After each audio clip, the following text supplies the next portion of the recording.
and then we can transition over to talking about the economics of game development. Let's just do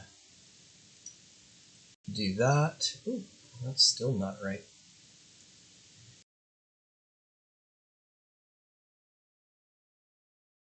Why is that not working?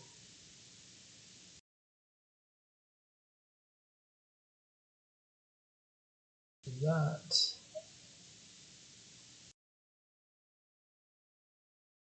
And see if we can't get that set right.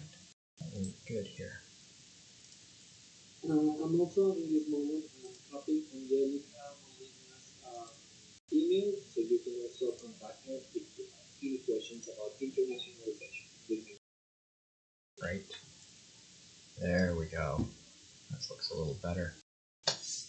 Okay, let me just start with, I really want to welcome you here and thank you for coming to listen to whatever things I might babble about. I tend to ramble a little bit. I've been doing this a long time, and as a result, we have lots of contacts and lots of friends inside the industry. And I want to first thank all of the companies in the local area for providing information, details, and some of the internal numbers and specifications for how these games come to be. The contributions for our presentation are really invaluable. And they've given me a bunch of time to support the information that I'm about to give you, okay? We're going to start by trying to figure out, I want to claim that understanding the business of games benefits every game developer out there, and especially indie developers. And we kind of categorize people into two different groups these days. We have studios, which you might refer to as what we call AAA games, and we have indie developers. And the lines are pretty blurred these days. If we ask people, what is a AAA studio, we often have a hard time coming up with what that definition is. But something that's clear with all of them is that they have a big chunk of funding to spend on new games and cool games. And their problem is, which game do they publish? And that's driven by the company itself. So the companies want to make money, and they want to have their shareholders earn more money by having a share price that increases.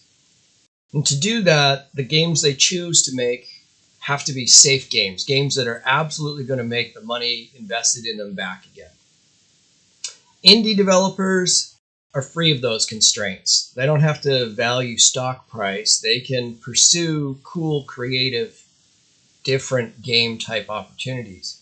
They can operate outside that structure. They're usually very passionate, very smart, and they're good at bringing new IPs to market. But they all have to adhere to these same business principles we're going to talk about. As I was introduced, my name is Scott Henshaw. I'm currently the senior programming instructor at Vancouver Film School's Programming for Games department. I also teach classes in game design and digital design. I've delivered multiple PlayStation 2, PlayStation 3, and Xbox launch titles. We've won multiple Spike Video Games Awards with our teams, and many interactive awards from the Academy of Interactive Arts and Sciences. In the time I worked inside the studios, I worked on 8 new intellectual properties, new projects that didn't even exist before we started. And in order to get those rolling, we had to understand how our game business is truly a business first and entertainment second. So with that, let's get started with the game that is making games make a business. Didn't make a lot of sense. We're going to understand how we come about building a game from nothing. And to do that, we kind of start with a really cool idea. some concept, some game idea that we have. But before we start building that game, before we pre-produce it, we'll run a simple little exercise to figure out whether or not that game is something that's going to work in the marketplace. So we start with some concept, we wrap it up in a little bit of a design, and then before we start building it, before we even choose to spend money on building it, we want to try and test that in the marketplace. We're going to try and figure out where we would fit, who our competitors are. We're going to try and figure out what kind of features we have. And we're going to try and forecast how many players would play our game. In addition to that, we're going to have to choose some sort of business model on how we're going to finance the game. And I don't mean how we're going to pay for it. What I mean is, how are we going to earn once we release it in the world? Are we going to make people pay up front for it? Are we going to give the game away for free and offer microtransactions in the game? Are we going to litter the game with advertising and hope that we can attract enough people to earn our money back? And we're going to choose that model so that we can do some what-if guesstimating on whether or not our project will make money before we even spend anything on it. If we can expect to make a reasonable profit, kind of in the 40 to 50% range, then we might decide we're going to go ahead and build the project.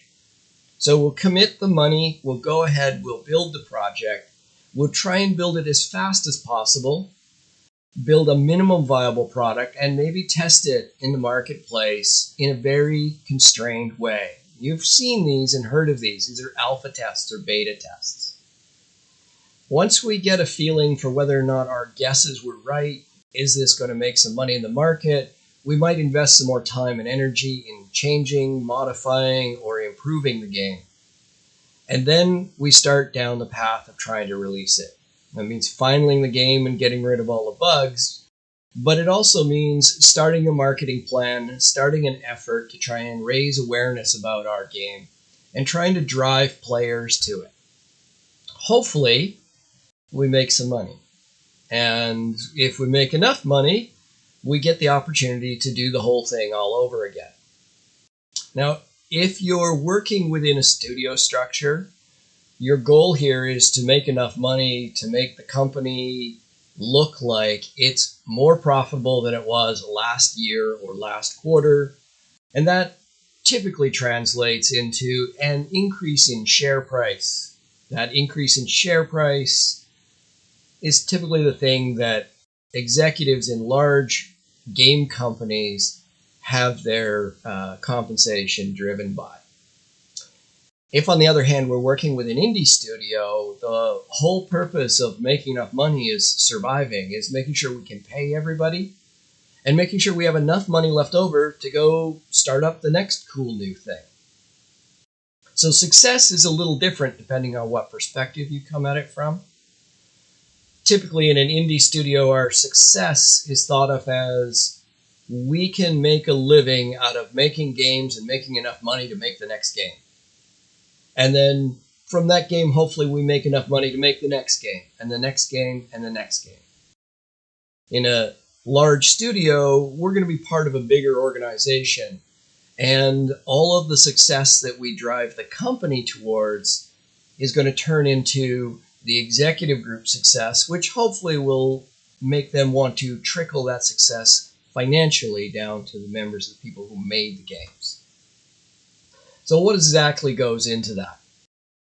Well, the first part is just because you can build it doesn't mean people are going to go play it. People are going to have to find your game. So the first thing we have to do is figure out how many people are going to find our game. And when we're building games, we're going to go through a development process.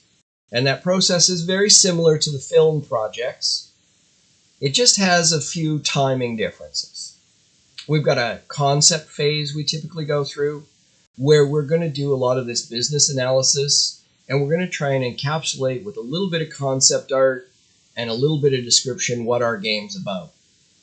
And the key purpose there is for us to be able to find out who's comparable. If I want to do a zombie horror space game, I might go, okay, what's close to that? Oh, Dead Space is close to that. Maybe I'm going to go check out how many people played and downloaded Dead Space. I'm going to look at the features in Dead Space and decide which of those features are must-haves in my game. And I'm going to find out what features really sucked in that game. And I'm going to try and decide which of those features I'm going to try and take on. As we migrate through that concept phase, if the business looks like it's financially viable, we're going to get into a pre-production phase. And in our pre-production phase is fairly small, but we're going to do a ton of R&D figuring out how do we estimate things. We're going to do a ton of R&D figuring out how do we do the things we don't know how to do. We're going to build some prototypes. We're going to break stuff. And coming out of that, hopefully we gain enough knowledge that we can create a development plan. We can create a schedule and a plan, and we can figure out how much this game is going to cost. Because forecasting revenue is just one part of the business side of our games. Figuring out what the expenses are is the other side.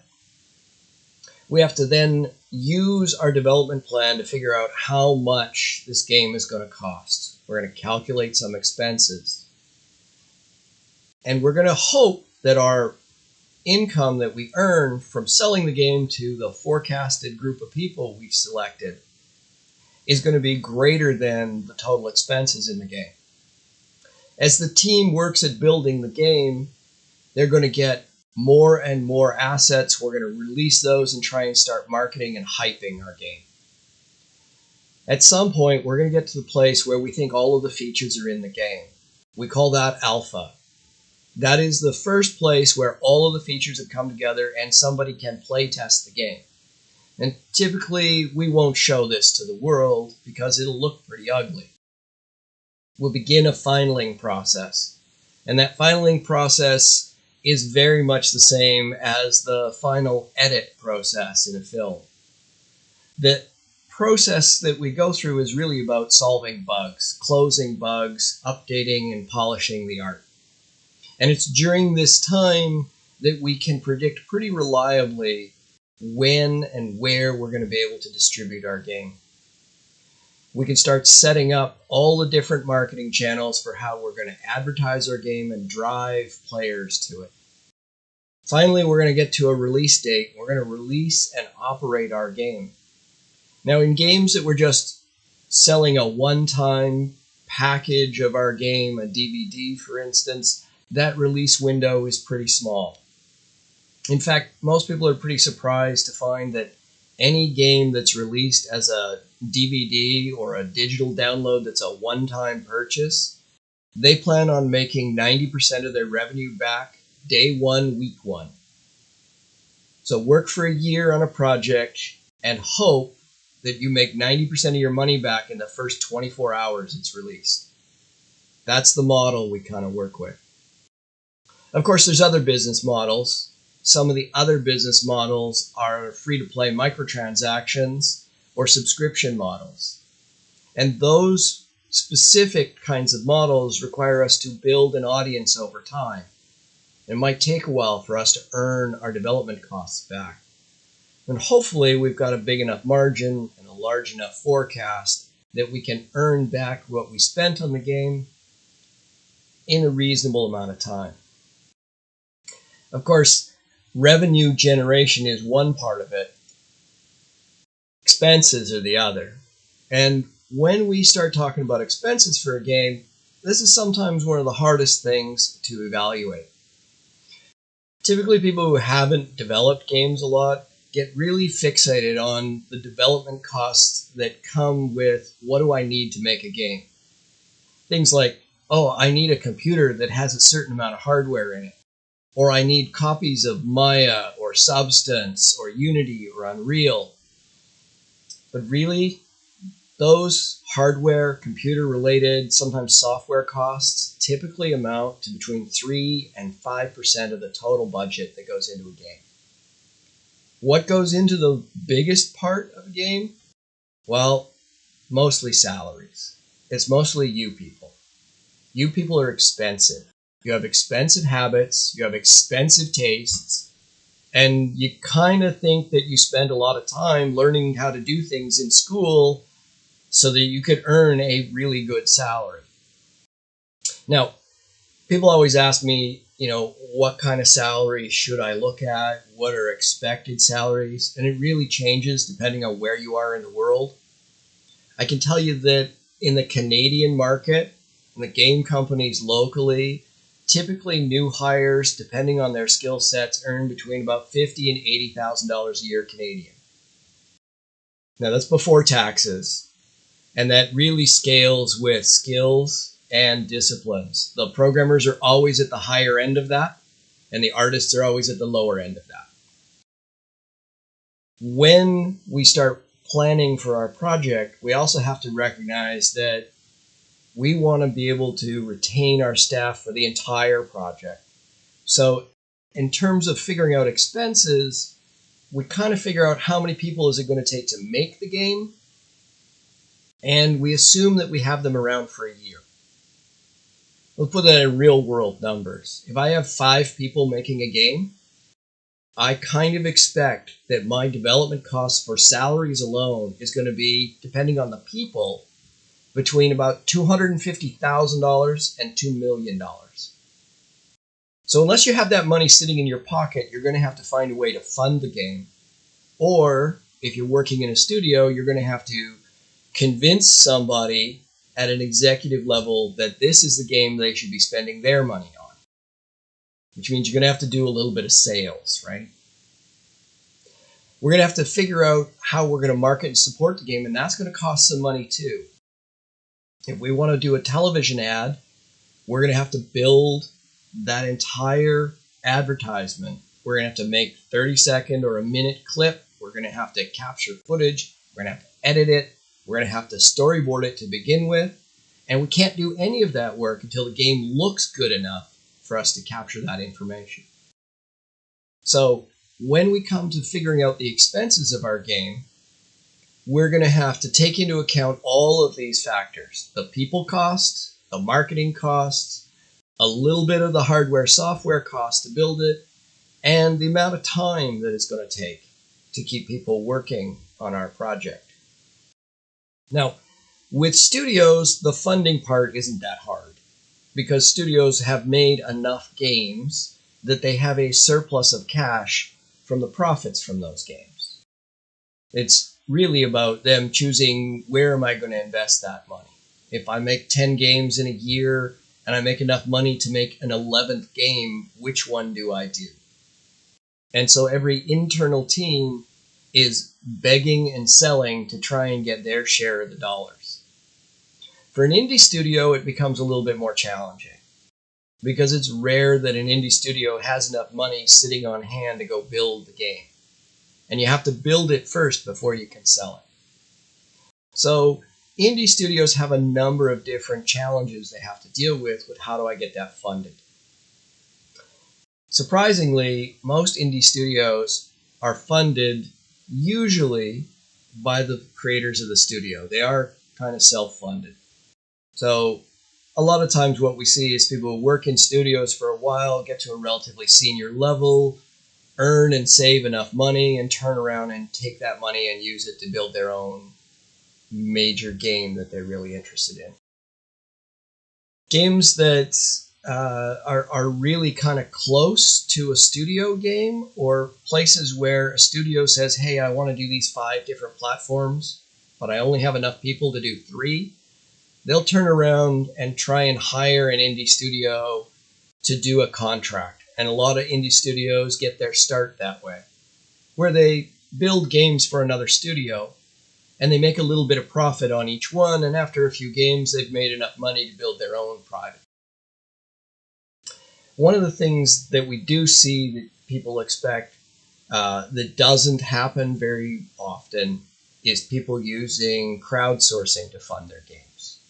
The crowdsourcing thing typically wants a game to be complete before people will fund it. And the amount of money that they fund it is typically not enough to build the game. So we use crowdfunding to a small extent more as a marketing tool. It's a pre-sales tool. It's not going to fund our entire game. And once we figured out what we think we have as an audience, and we've designed and built our game, and we figured out the expenses, so we've got it funded and we've been able to put people in place and we've got the whole thing built and it's starting to come to the end, we get to the fun part. And the fun part is really about releasing your game into the world and letting people critique it and hopefully buy it or generate some revenue out of it. Now, predicting that revenue is got a different focus depending on where you're at. If you're a studio, you're kind of looking for consistency. And if you're an indie, you're kind of looking for creativity and innovation. In both cases, there are three main factors we have to take a look at as we start to look at our project. And those three factors you've probably heard of before. It's quality, time, and cost. Okay? Of those three things, quality, time, or cost, for every project, you get to pick two. And if you're a major studio, it's usually quality and time that you control. I want to ship it on a certain day. I want it to be a certain quality. And as a major studio, I can afford to have the cost vary a bit. As an indie studio, it's typically quality and cost. I only have so much money, and I have to hit a certain quality to be competitive to get my forecast. So it's time that becomes variable. And the three of them do interact a little bit, but you only get to control a couple. But let's say you make it through all of that. You started at the beginning, you did your concept, you came up with a forecast, you went into pre-production, you started to estimate things, you used that to help come up with an estimate of your expenses. You were able to get the funding to build your game based on that. And as you get to the end, you've released your project, and now you're starting to figure out, well, how am I going to get the forecasted people I predicted into my game? And to do that, I need some help. And where I get the help from is from a publisher. Now, the publisher that's out there for you and your game might be different than the one that's there for me and my game. What we look for are publishers that know something about the target audience that are going to let me hit the forecast I'm looking for. We're going to have to find out where I find the people that play my game, which platforms I should put it on, which regions, and which demographics I'm shooting at. And if we can do that, we can identify a publisher that can help us. Again, one of the big things with a major studio is that they're both the developer and the publisher. So they're saving some costs here. Publishers don't do this work for free for indie games. So if you have a publisher that's willing to do this work for you, they probably want a little bit of money in return. Typically, that's identified as a percentage of your development effort. So let's take a look at kind of how much money is out there to be made depending on where you publish your game and what kind of things you publish your game on. And a number of you probably play a lot of PC games, right? And when you play those PC games, you think you're playing kind of the prime game, but there's other platforms out there. In fact, the game business is actually quite large. Now, this is 2022 numbers to date. And you'll recognize here that PC games only make up about 20% of the total market. The big studios tend to focus on consoles. And the reason they do is they can tightly control the quality of the games. They have to submit the games to the console manufacturers who give them approval to publish the game. On the PC side, there isn't really a single studio that controls everything, although Steam has in the neighborhood of 60 to 70% of the PC market. The fun thing to remember when you try and do a little bit of this pre-work for yourself is that each of these publishers typically take 30% of everything you earn right away. So that's part of your sales. Now, there's a couple other publishers that try and change this a little bit. Epic Games only takes 22% royalty if they publish your game, and Epic will publish a game built with Unity. There's an indie site called itch.io. A lot of PC games, a little bit of Unity, a little bit of web games kind of there, but they have a really interesting publishing model. They ask the developer to simply pay what you think it's worth. Surprisingly, that model has been successful enough that Itch has grown exponentially over the last 5 years. So certain people believe that Itch's model is really good for indie publishers, and as such, they're willing to pay them a little bit of money out of what they earn to go ahead and develop their game. Okay.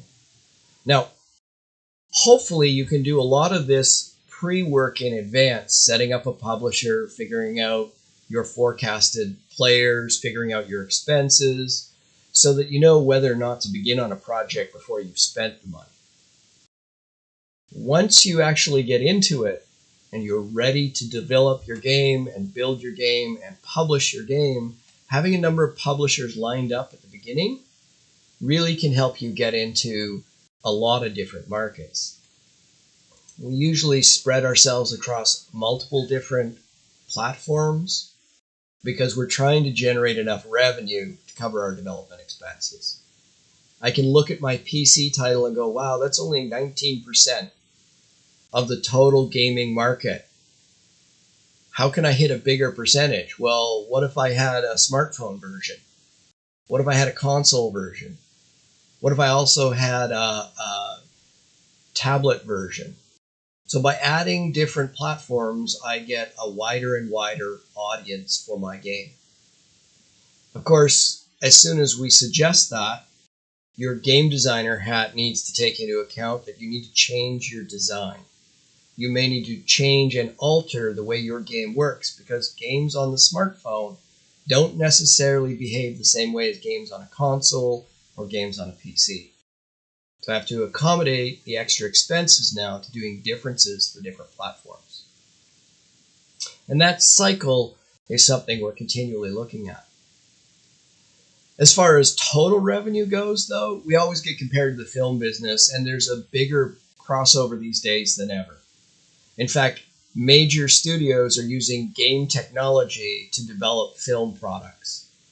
People are stopping work on old school render farms and pre-rendered scenes and scenes that are largely constructed in post-production. And they're using our new game development engines, both Unity and Unreal, to do certain parts of their CG production live in real time. And part of the reason they can do that is the game engines themselves are better. Part of the reason they can do that is because the technology behind rendering them is faster.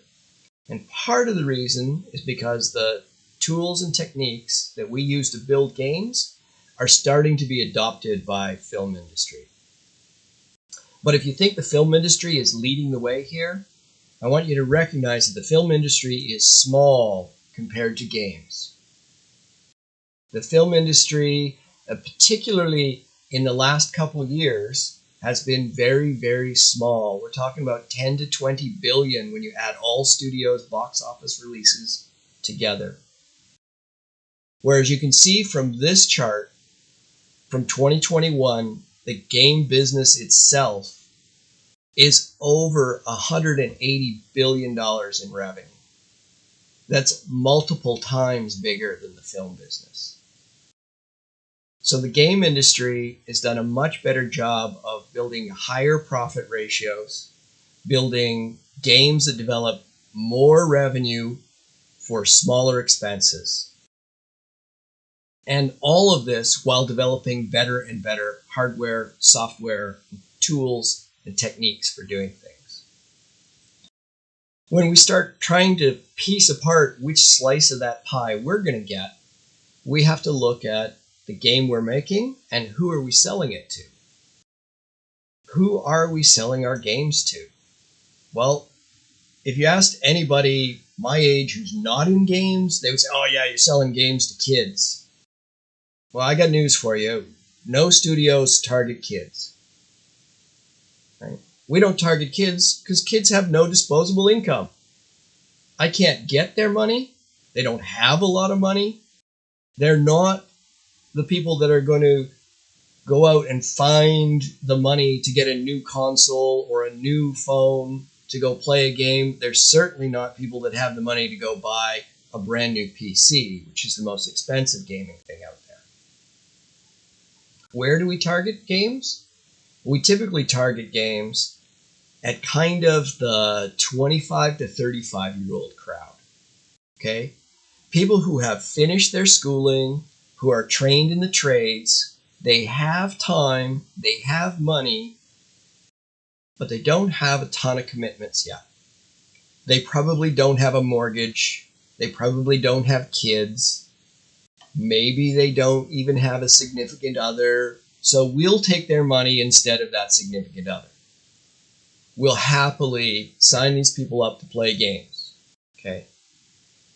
We also want to know when, where, who, how, because this can affect the games that we make. You know, it's kind of interesting. Statistically, hardcore gamers play games 1 or 2 times a week, and they'll play between 4 and 6 hours in a session. That makes up about 10 to 12 hours a week. Casual gamers, people that play 10, 15, 20 minutes at a time, people who play little puzzle games, people who play on the phone while they're on transit, they typically play 5 or 6 times a week. And they play for about an hour on average, which really means that while the casual gamers play hours-wise less, they typically make up at least the same amount of revenue.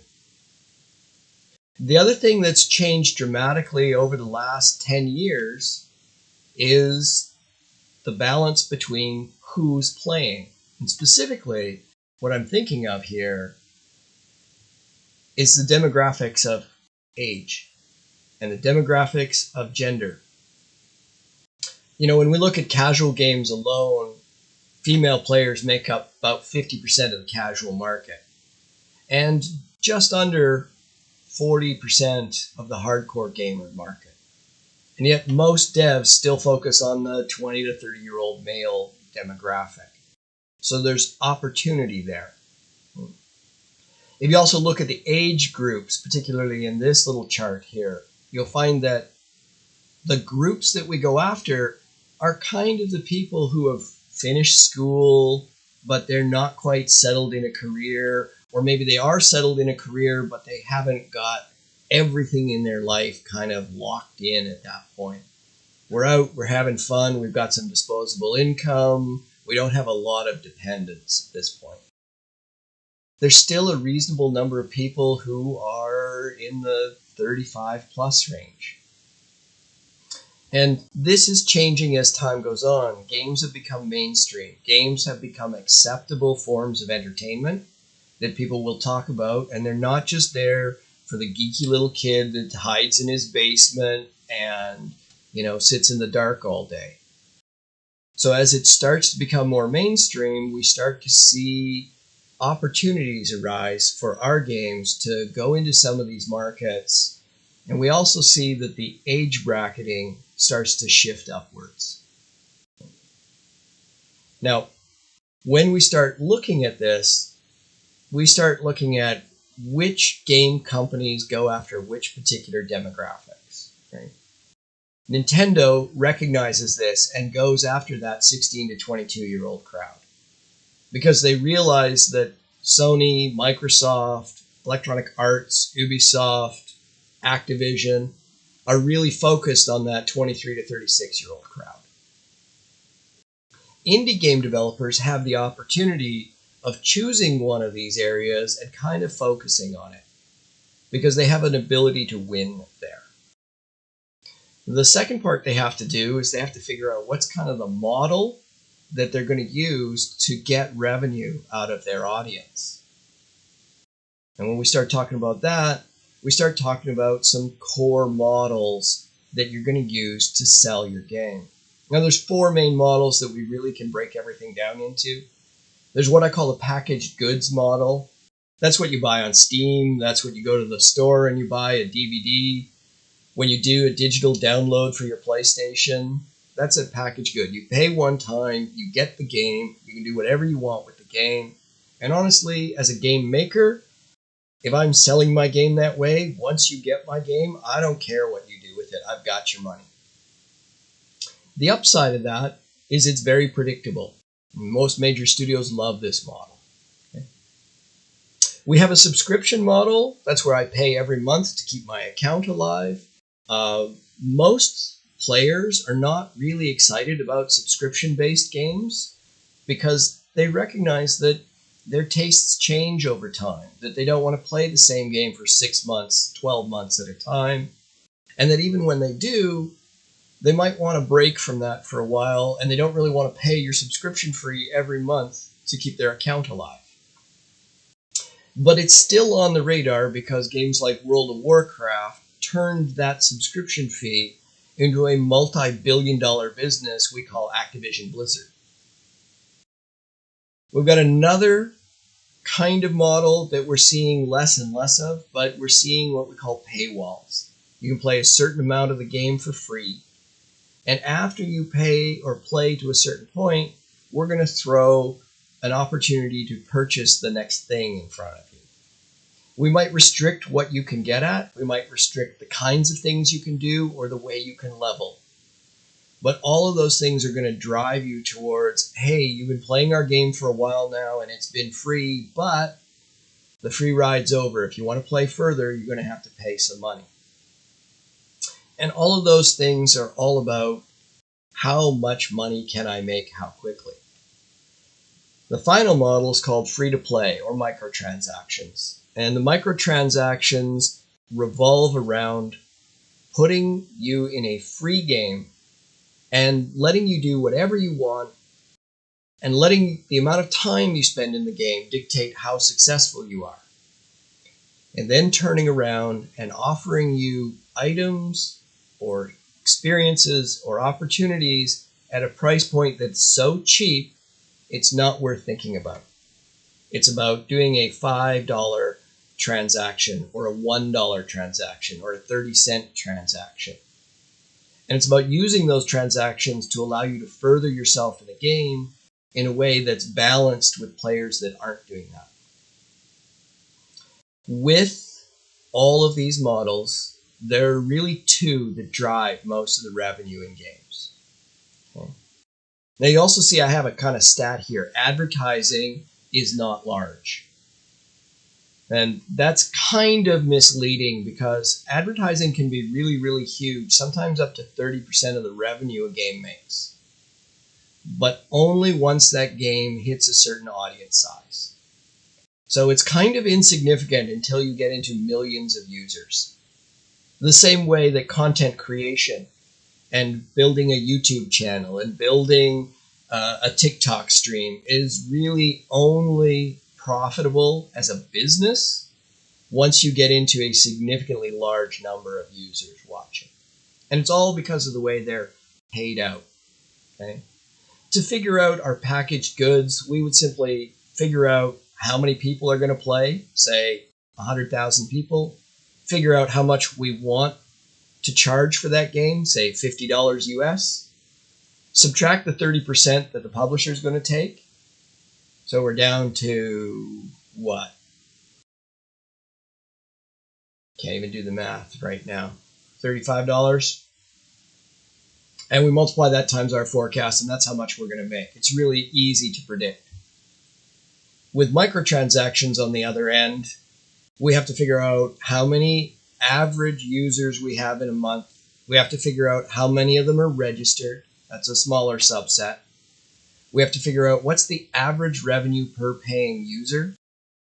And then we have to multiply that through. It's kind of interesting when you see the way the ads come together and augment some of that as well.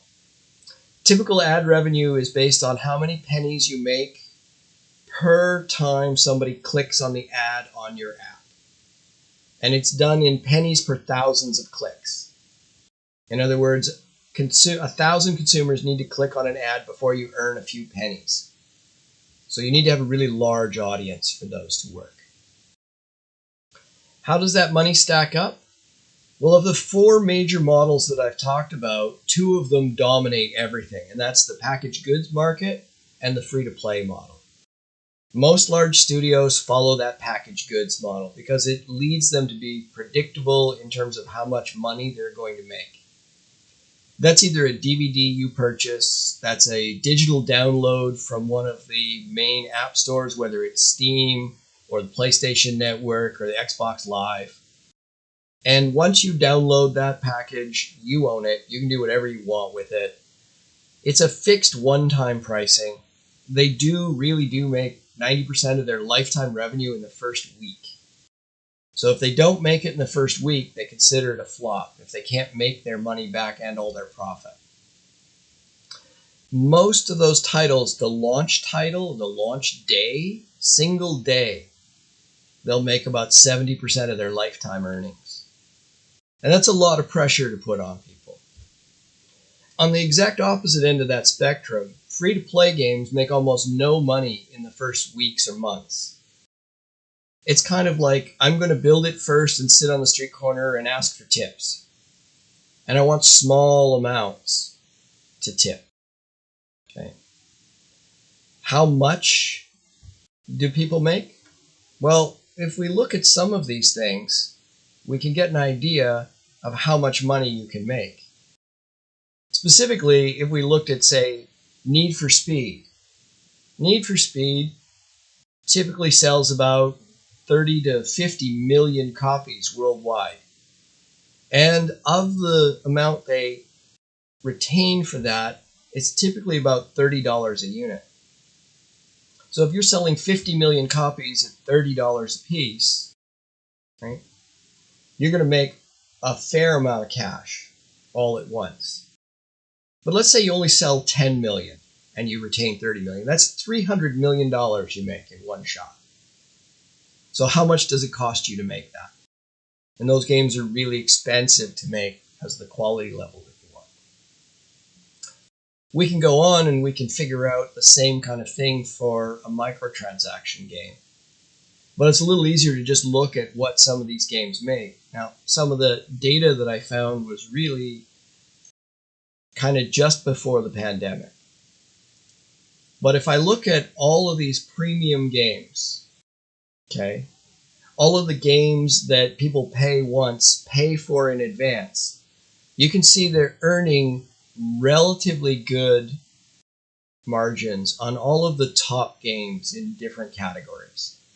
So whether we're talking about $1 billion for PUBG, or $790 million for Electronic Arts, or Red Dead Redemption 2 that grossed $516 million, these are really stupendous numbers. Of course, microtransactions do one step more. When we look at microtransactions, that number for Fortnite is in millions. So it's $2.4 billion. 100 people working on a team earning $2.5 billion on a free game. It's a very different model, and it's got very, very strong ability to earn. And it works all the way up and down the companies that build this. So small indie companies earn almost as well as big companies do. What you do notice is in square brackets here, I have the companies that make these games, and none of those big AAA studios are here. They're all different studios, small indie studios, studios that started small or started mobile. And they started this idea of using free-to-play as the predominant way that they earn money. They're taking a gamble. They have to make the games and pay for everything themselves, and they have to wait months, if not years, to earn their money back. However, because players typically come back again and again, they don't usually just stop at spending $50 for a game. They will spend more and more and more if they really love that game. There's a reason that Epic Games, who make Unreal, have been buying up other studios and getting involved with the film business, is because they've been able to invest a ton of money in purchasing studios and building technology. And how do they afford that? It's called Fortnite. Fortnite pays for Epic to be able to go, yeah, that looks like a really cool game. It should be part of our studio. Let's just buy the company. Which surprisingly is a business model for indie devs, build a really cool game that's really innovative, market it free to play, make a little bit of money, attract the attention of a bigger fish who might want to acquire you.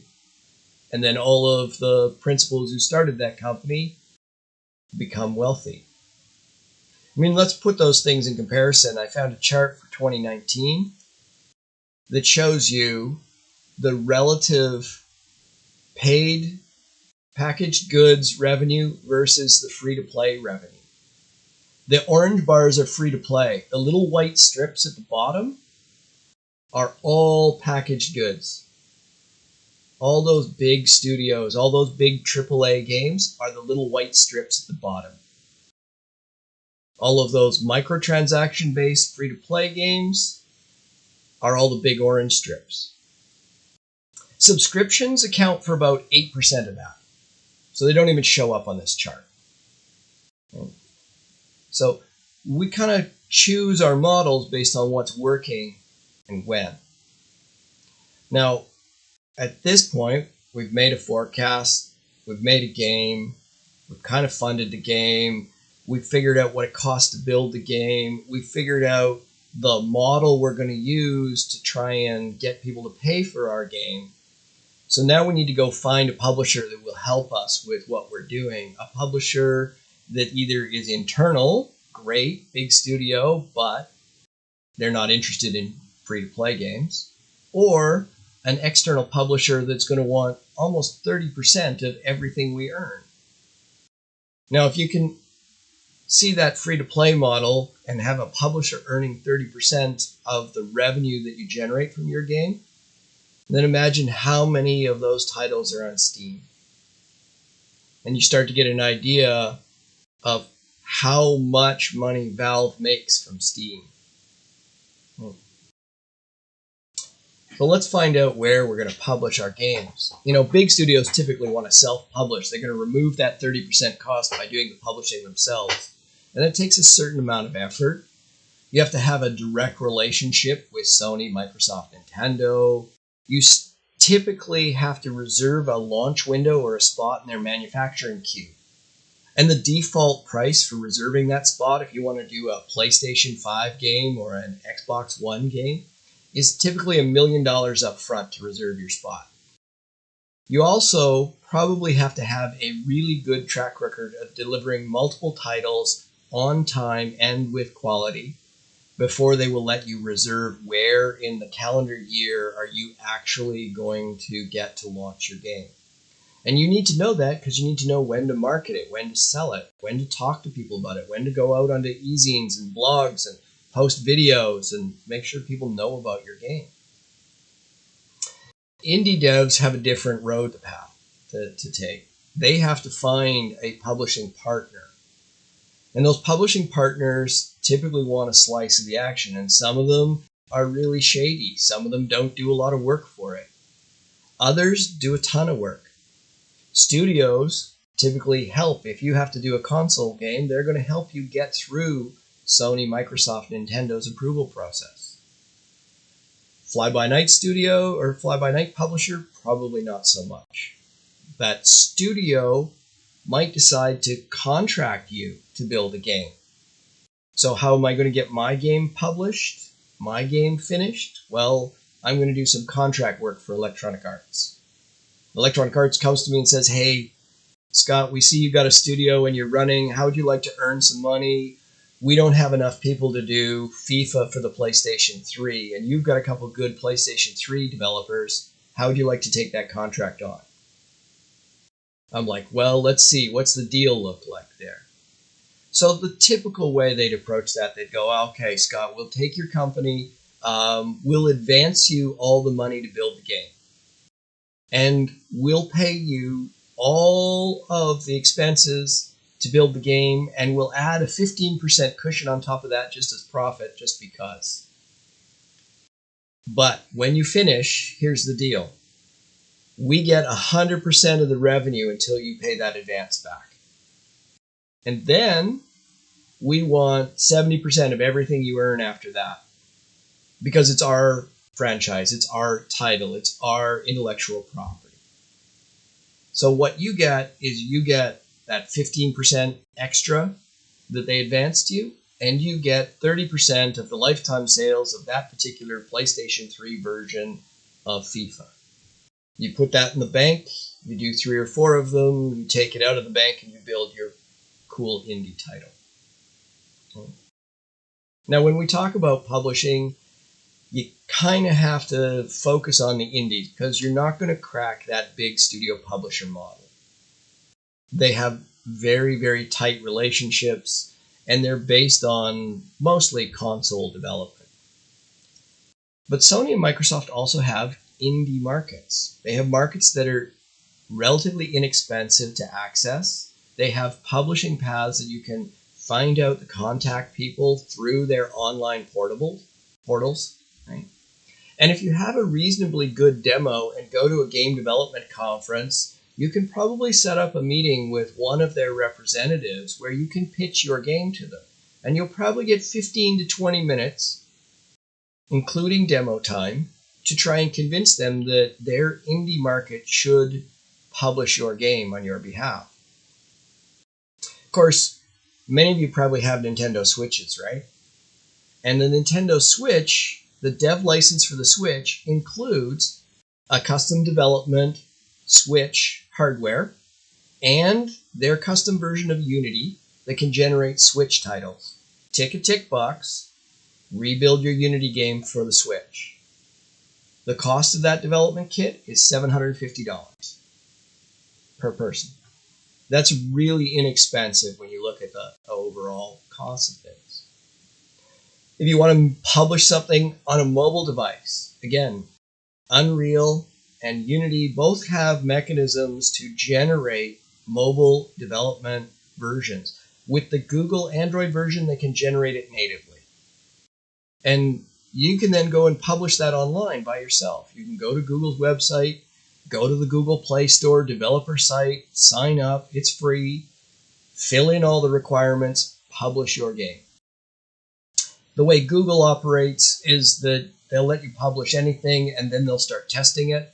And if they find issues with it, they will yank it from the site. Apple's a little bit different. As game developers, we typically go and look at iOS and Apple devices first, not last. Even though they only hold about 30% of the market share of smartphones worldwide, the iOS devices, typically I can sell the exact same thing as I do on the Google Play Store. And I can sell it for $5 to an Apple user and 99 cents to an Android user. Apple users are willing to pay more for the exact same thing. I can't explain it, but they do. So I'm usually going to build the iOS version first because I can make more money off a smaller group of people. Steam, self-publish, online, sign up for free. I think it's $100 for the developer publishing license, and then you can just go directly to their website and upload your game, your pre-built, pre-packaged game, put it on the Steam store, and collect the revenue. Again, Steam collects the revenue as people purchase your game. They take their 30%, put it in their bank account. They take the rest, they put it in an account for you. And that's not all. There are over 100 publishers for indies and PC devs that are out there that can turn around and give you a place you can drop your game. Most of the time, we kind of look to these as test markets. I want to find a small publisher that I can publish my game and collect information on how many people are buying it, how many people are playing it, what kind of information are they storing on my game. And then, depending on what I see there, I might change or modify some parts of my game and then republish it in a bigger market. All of those things in an effort to try and maximize the revenue I generate from the forecast I initially did way back in the beginning when I came up with an idea. We use those publishing markets to help us figure out whether or not this game should and could be done. We often do a lot of this work before we even begin the pre-production work on our game. And this is also changing because of COVID. COVID's created a much larger worldwide audience for any games we make. COVID's also made this one of the best times out there for indie devs. Why? Well, people can work remote. And if you work remote, let's say for a Canadian company, you're an employee of a Canadian company, which probably satisfies some of the work visa requirements for a Canadian company, even though you're physically remote. So people are able to do a bunch of things with this. One, you can use it to try and work anywhere in the world. For the company, you get the ability to hire the best talent anywhere in the world. And that talent doesn't have to physically move to another country or location to be able to do the work. All of that means that we should be able to get better games, better costs, keep our costs down, and deliver to a much larger audience. And those are all good things. I mean, some of the big advantages you have as an indie are modern game engines make it easy to make games. Games like Unreal and Unity, those engines take away all the hard technical bits. The number of people that need to know how to build a rendering engine is shrinking. They provide an amazing level of quality and speed that you can tap into fairly quickly, and they're free. Even the full pro licensed version of Unity is $1,500, which is incredibly cheap compared to the salaries you might have to pay. Note that lots of studios, the big studios that do the console games, are tied to their own legacy engines. They've invested so much time and money in them over years, it doesn't make sense for them to switch. But for indies, doing those modern game engines is actually a game changer. You can use Unreal and build a game that is going to look as good, if not better, than what one of these major studios can do. And that's huge. Self-publishing is another game changer, right? It's not like you need to have a direct connection where you pick up the phone and talk to the head of Sony Americas. You can actually go to a website, fill in a form, and figure out how to publish it on your own. That's a great reduction in cost and time and effort in building up those relationships. So another win for indie developers. The mobile market's a great place to go. We can see that still people are earning the most money on the mobile devices. And we always have this discussion when I do some of this stuff in class about what makes your mobile device so cool, so great, or what makes it different from your PC. I mean, aside from the size of the screen is a little smaller, it's got a higher resolution than your PC. It has a separate GPU, graphics processor in it. It has the same kind of memory that your PC has in it. Well, the only downside is it's got this battery in it that kind of gets hot and runs dry fast. But if you can build a good game that works well, and you can change the user interface for mobile versus PC, now you can get Android, iOS, and a PC pretty quick and easy, without you having to learn how to program a Macintosh. And anybody who's ever used Xcode will know what I'm talking about. Anybody who hasn't, don't do it. Finally, the acceptance of free-to-play is a very legitimate and very profitable monetization model for our games.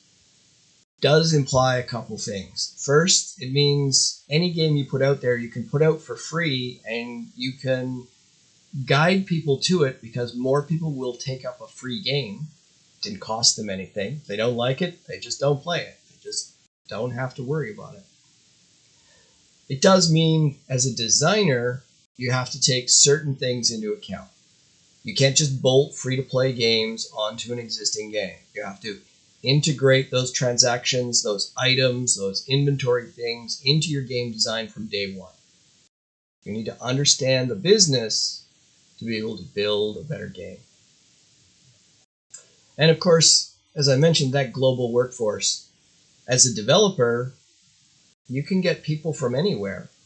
You can go online and go find somebody who does really cool art, really great characters, really good animations.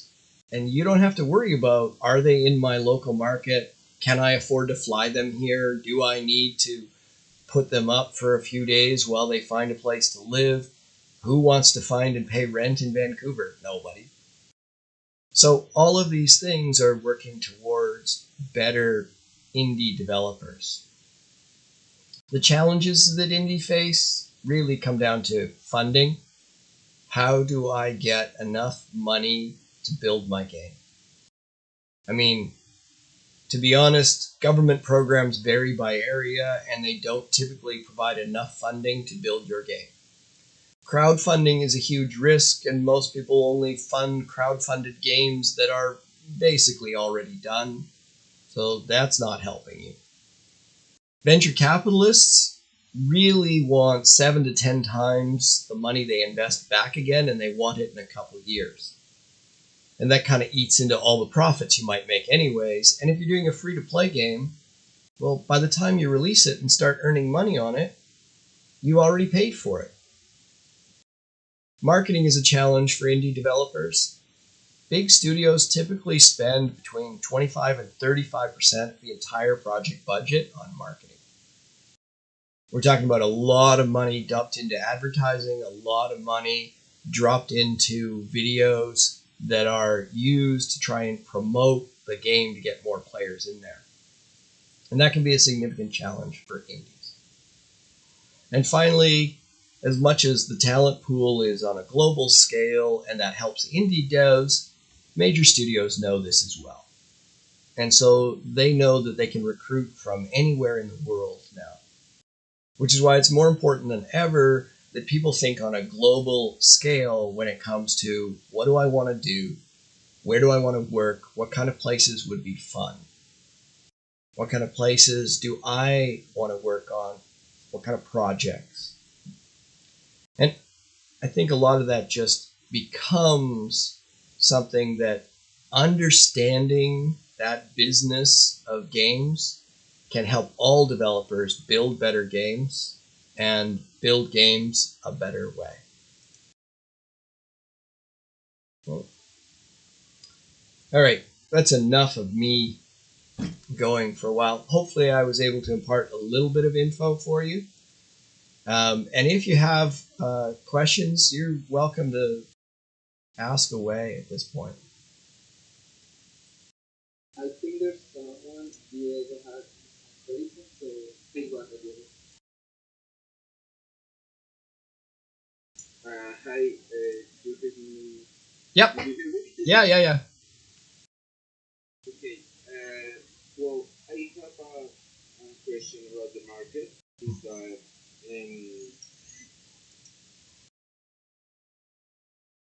did you see me also?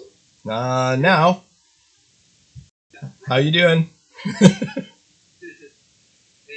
About the market, if I'm an indie developer, if I have an idea Yep. game, I can contact and sell that idea to a professional group, a professional production like Ubisoft, etc. Not likely. Sell my idea. Yep. I have I don't know how to say,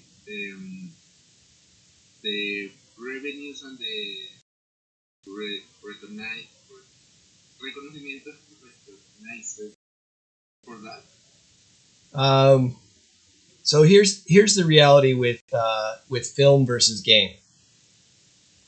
Uh, in a film, the what we call the intellectual property or the idea is what they're really paying for. In a game, the likelihood that you've come up with an idea that a producer in any game studio has not heard before is probably zero.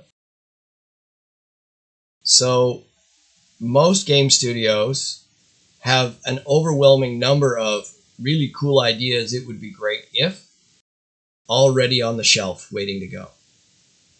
What they need is a team. They need people with skills to implement it. So the difference between I have a concept or an idea, I've probably heard it before, and I have a prototype that works is huge. So game development companies tend to invest in teams, not ideas. That make sense? Okay. Right? Okay. Okay, so if you've got a great idea, what I suggest you do is you start to design it. Put together the design documentation and the prototypes for it, the concept art for it. And store it as, your book of ideas grows. Now, when you're working inside a studio, that gets a little bit different because now you can pitch that idea. But, let's say I've got a great shooter game idea and I'm working at Burnaby's studio for Electronic Arts. I can tell you for a fact that unless my idea involves some sports game, they're going to tell me to go somewhere else. Right? We do sports games here. That's what we do. So it's nice that you have a great idea, Scott, but it's not a sports game, so we don't do that. Okay. I understand. But Thank you. but this is what I think is the exciting part is that indie groups put 5 friends together and build it. See, 20 years ago, you couldn't do that because you'd have to build a whole game engine, and the amount of expertise and knowledge you'd have to build that is overwhelming. How do you put 25 people together for a year to build your game? Whereas now, 5 people can grab Unity off the shelf. One of them builds characters. One of them builds the environment. One of them does the game design and the levels. One of them does the programming. One of them does the 2D art and the UI. You're done. You're in.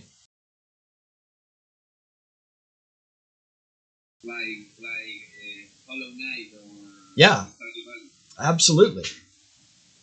And you can self-publish it.